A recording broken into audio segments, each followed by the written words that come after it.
Sur Doria, il dit ce n'est pas une raison extra-sportive qui me fait choisir quelqu'un d'autre que Doria, c'est juste du sportif. Eh ben, excuse-moi de douter.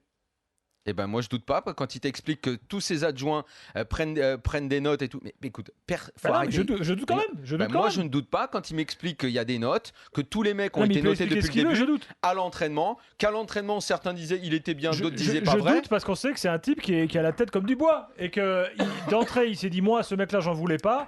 Tac tac, l'institution et compagnie. Doria c'est comme Wallace. C'est des mecs qui ont été dans les mains des agents, qui sont placés à droite à gauche. C'est de l'entourloupe. Le mec n'était pas capitaine des espoirs du Brésil pour rien. C'est pas un agent qui l'a mis capitaine des espoirs du Brésil. Si voilà, c'est pas blessé, il joue à Monaco.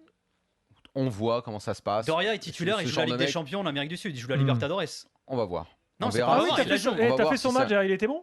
Il n'a pas été très bon, mais il n'a pas été mauvais non plus. Moi, non, mais Sampaolo, ça a été un naufrage. C'était la semaine dernière. Moi, je trouve que c'est aberrant. Quand tu vois la saison de l'OM, de s'arrêter à un Brésilien qui était venu, que lui n'avait pas voulu et qu'en tant qu'entraîneur, il a le droit de ne pas faire jouer parce que c'est lui le boss, qu'il a des convictions, qu'avoir des convictions en Ligue 1 et parmi les entraîneurs, c'est quelque chose de rarissime. Lui, il a juste des convictions. C'est le jeu, faire jouer son équipe, faire progresser une équipe pendant que d'autres entraîneurs, eux, ne pensent qu'à gagner 1-0 en jouant n'importe comment, en accrochant des résultats qui ne t'emmènent nulle part. Avoir des convictions, ça a l'air de déranger les gens dans ce pays. Je ne comprends pas. Quand tu dis qu'il a un a priori favorable dans tous les médias, visiblement, tu ne regardes pas toutes les émissions de foot. Non, parce que celle qui est la plus regardée. J'ai dit que globalement, écoute, je vois pas. Bielsa bénéficie d'un a priori favorable, que ce soit de la part des supporters ou des observateurs. Après qu'il y ait 2-3 émissions qui fracassent Bielsa, mais je ne comprends pas sur quelle base. Je ne comprends pas pourquoi en fait. Je ne comprends pas pourquoi. Non, mais en même temps, c'est pas si grave.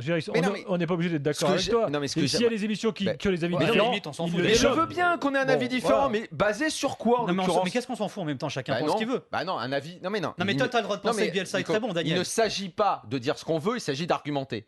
Moi, je veux qu'on m'explique pourquoi ce mec, par plein de supporters d'autres clubs, la question aux gens qui le démontrent, Daniel. Qu'est-ce que tu veux qu'on dise? Te disent il est nul ou il a rien gagné et il s'obstine à dire ça alors que ça n'est pas vrai. Non mais attends. Qu'on m'explique. Est-ce qu'un mec qui a des convictions dérange? Daniel, est-ce qu'un mec qui est plus intelligent que la moyenne dérange? Je ne comprends pas. La seule chose que j'arrive pas à comprendre dans ton analyse de Bielsa, c'est que avant même qu'il arrive, on avait eu aussi ce débat-là.